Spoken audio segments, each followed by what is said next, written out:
The Long Road to True Happiness by WierdRandomTina. Chapter 24. Close Comfort. Poppy needed a break from all the village commotion that had occurred throughout Friday and Saturday. 6 parties, with themes varying from anniversaries to sleepovers to random celebrations. A huge surprise party for her dad. 3 important traditional festivals. A village-wide graduation ceremony for the teen trolls. And an argument with Creek. He had tried to be excessively nice, but when her returned friendliness was awkward and forced, he tried to guilt-trip her for not treating him fairly, which annoyed her and prompted her to bring up the incident with Branch. They hadn't realised the snack pack was nearby and overheard the whole conversation, and the group was shocked to learn of their charming friend's unkind behaviour. Creek then tried to casually justify his actions to them and calmly sugarcoat the situation. But now even they had started to act uneasy around him.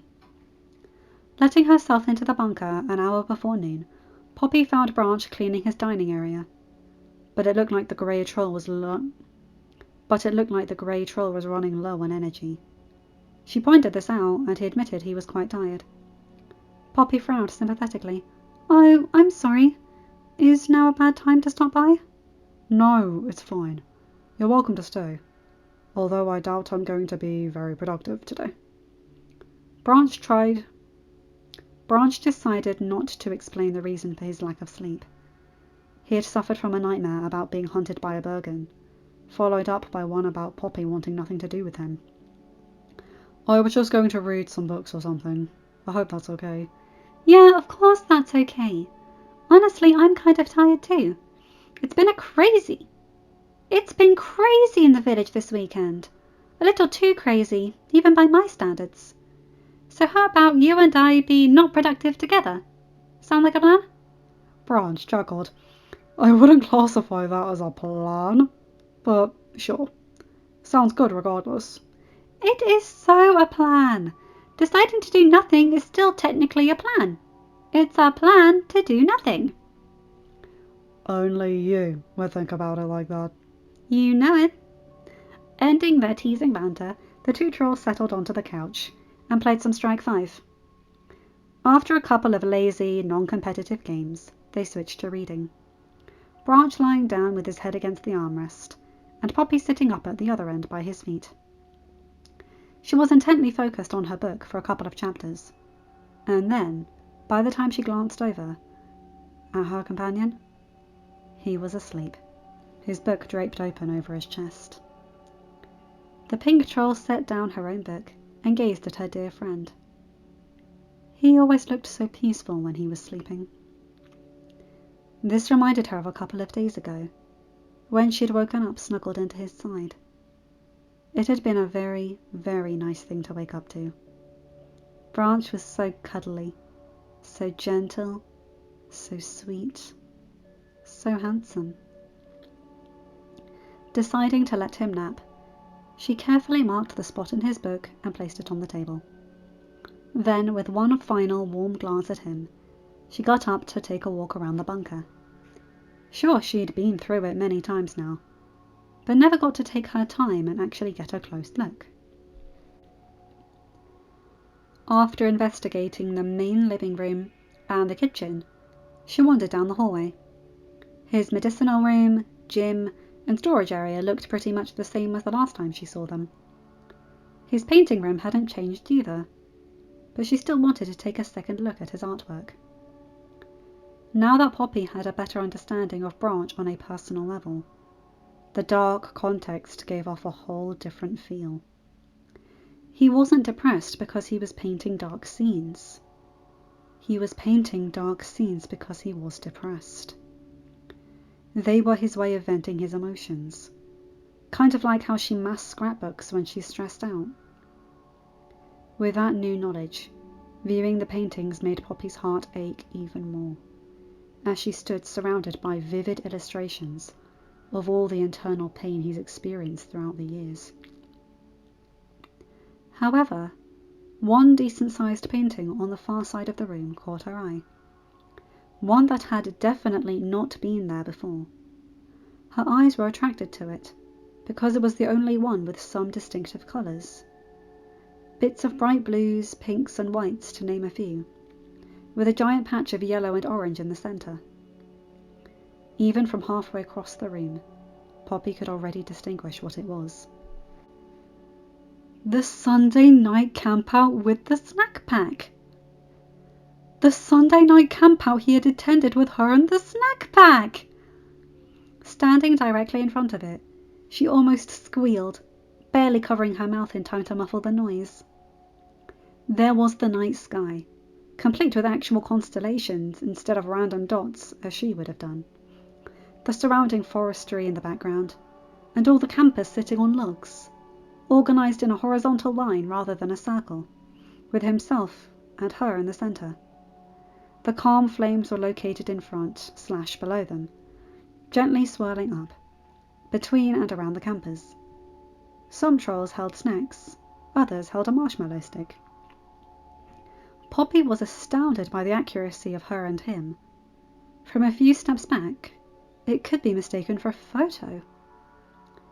The others weren't quite as detailed, which was understandable considering he's barely seen them, but they were still very well done. I can't believe it. She reached up her hand to softly place it on the image. He didn't just tolerate the campout, he actually enjoyed it. The mood of the scene was very mellow, nothing to indicate that he had found it bad in any way. The design was smooth and flowing, no jagged and chaotic lines or shapes like in his other paintings. He even illustrated himself with a contented expression. Poppy slowly returned to the living area. Branch was still asleep, so she was about to check out the dining room when his bedroom caught her eye. It was the only room she had never been in. She had only ever spotted a glimpse of his bed, a frame made of sturdy twigs and a patched brown blanket similar to his shorts, a little nightstand and a few shelves behind. Poppy wondered if it was appropriate to sneak into his private space. Well, it's not blocked off or anything. Well, it's not blocked off or locked, and he has more than enough supplies to do so. He's never said I can't go in.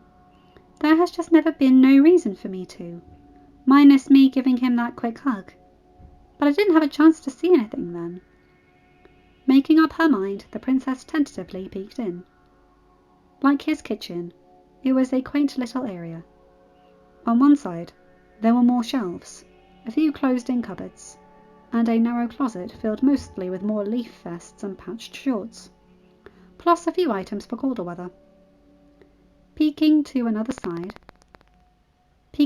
other side, she spotted a round desk, which from the living room area was completely out of view. It was a very nice little auburn desk, but that's not what drew Poppy's attention and caused her to walk right into the room. It's what was on the desk. A little pink treat box, and the note that went with it. An empty heart-shaped tart box. A green balloon, which was starting to deflate. A cup and plate, both looked unused. And a brown gift box with puzzle pieces, pencils that were resting in the cup. Only one was missing, likely being used. Every single thing she had given him since she started visiting here was here on the table. Every single thing she's given him since she started visiting was here on this table. Even the red notepad and orange mini pencil from the campout. So was the note she left him from last Wednesday, when she stopped by and he was absent, along with the teal box and pink note from Thursday's cyan stars. And, as if keeping all her random boxes and notes wasn't enough, Poppy even spotted the little smiley sticker she'd snuck onto his vest at the end of their Sunday scrapbooking. He still hadn't noticed it when she'd left, and she figured he'd throw it away once he did notice. Yet, here it was, a slight crinkle near the top, but otherwise fully intact, stuck onto the puzzle piece gift box with what little stickiness remained. Such an unimportant, common thing to toss out. Yet, He kept it. He kept all of it. She was snapped out of her dreamy daze when she heard Branch say something. He must have woken up and wondered where she was. Oops. Assuming he wouldn't appreciate her poking around his bedroom, Poppy guiltily slipped out and back into the living area. However, it turned out he wasn't awake. Branch was still lying down on the couch, fully asleep, but was writhing around and mumbling inconsistencies.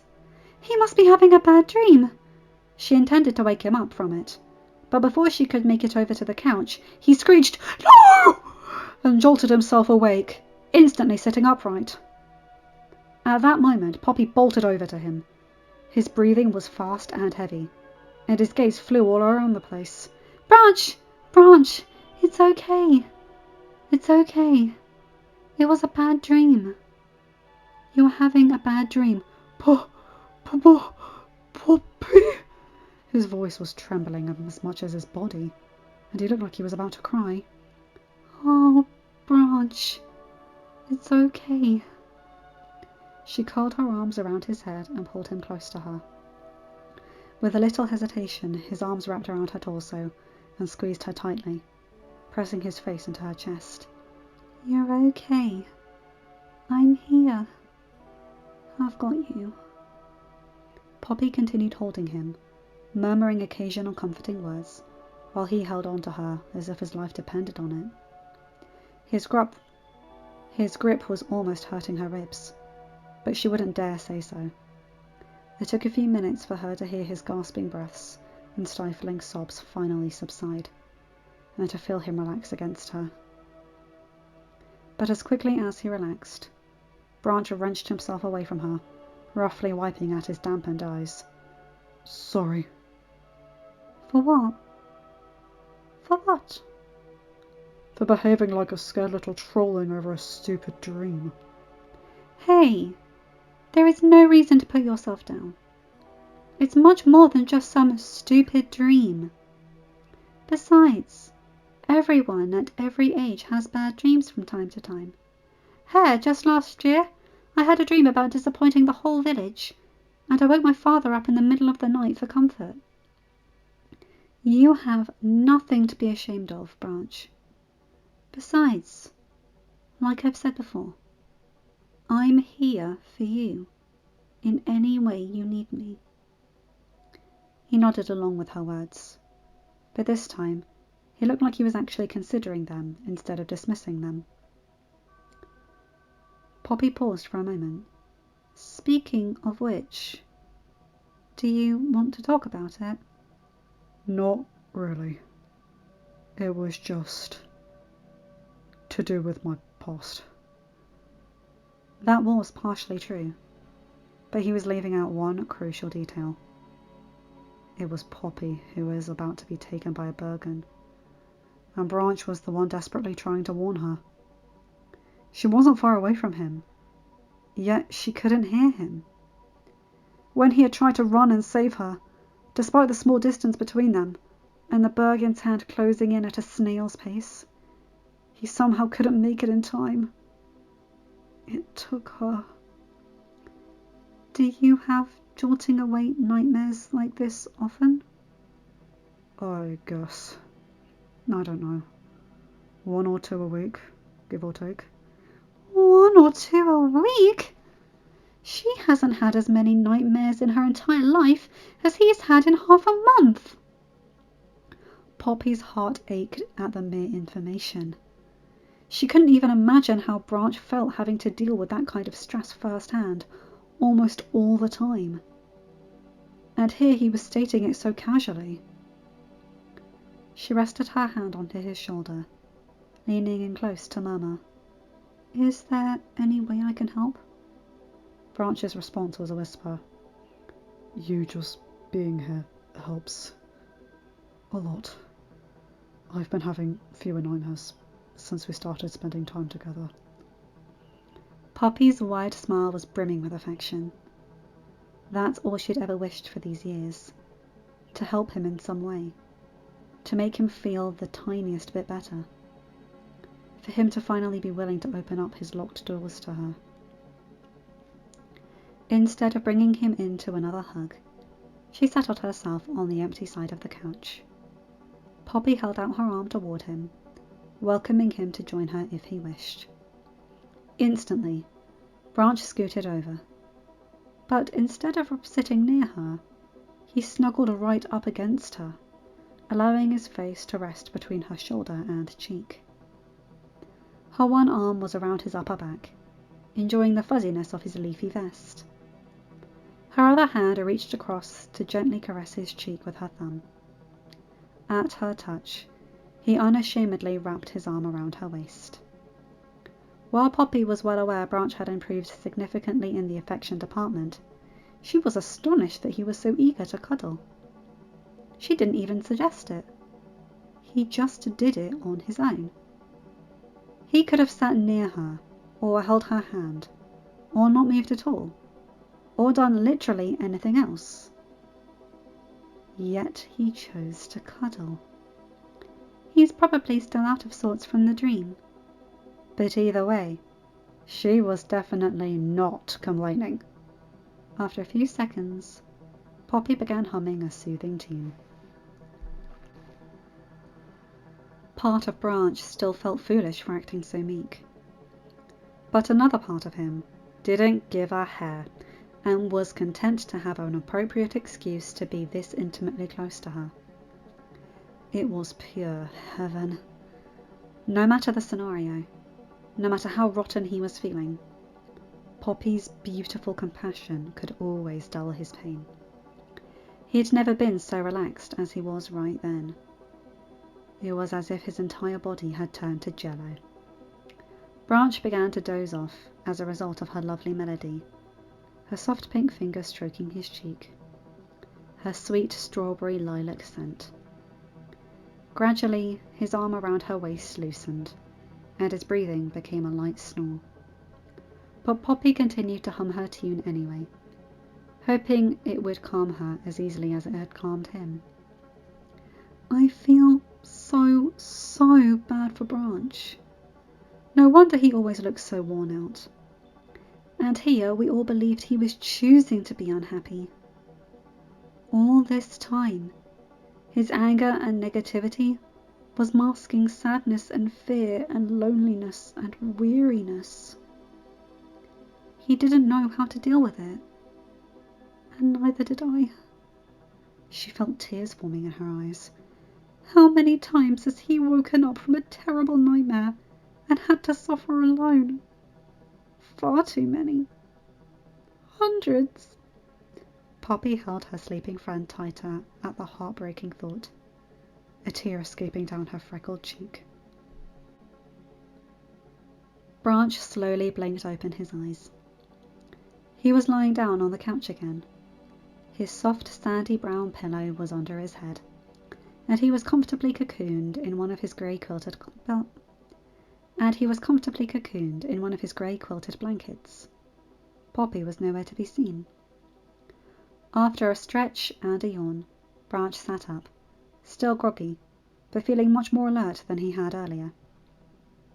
Speaking of earlier, he reached his clock. He read his clock on the far wall, and saw that it was very late in the afternoon. Wow, I actually slept several consecutive hours without being disturbed by any dreams or nightmares. Branch's stomach growled. It was way past lunchtime. He was about to stand up when he noticed for the first time some items beside his book on the coffee table that were not there before. A bowl of assorted nuts, seeds and berries, a glass of water, and a little blue note, which said, in writing less swirly than usual, I hope you had a good sleep. If you ever need comfort after a nightmare, even if it's the middle of the night, please don't hesitate to come to me. I know there's a 99.9% chance you won't ever take this offer, but I still want you to know it's always there. Branch's heart wanted to leap out of his chest and fly into the sky. Princess Poppy was so... There weren't enough positive words to describe her. Caring, generous, loyal, supportive, thoughtful, encouraging, patient, inspiring, loving, forgiving, hopeful, amazing. Every visit, every kind gesture, every smile, every giggle, every glance his way only gave him a dozen more reasons to love her. End of chapter. Hi guys, hope you enjoyed that one. Oh my god, that was flipping beautiful. They need each other, I think. And not just in a codependent way. Some people might say that Poppy is being overly supportive, but he does too. She needed that quiet time as much as he needed the comfort. And again, I'm not saying they're codependent, they're not. They're helping the other grow and helping the other heal in ways that neither of them truly expected. And I absolutely adore that. Sometimes all you need to do is know someone's there. That's helped me in the past, knowing that I had people who had my back and were willing to give me a hug. Anyway, you guys know the drill. Like, comment and subscribe and hit that bell to get notified whenever I upload a new video. Have a good day, night, or whatever time zone you're in. Bye my guys, gals and non-binary pals. I'll see you in another video. Take care.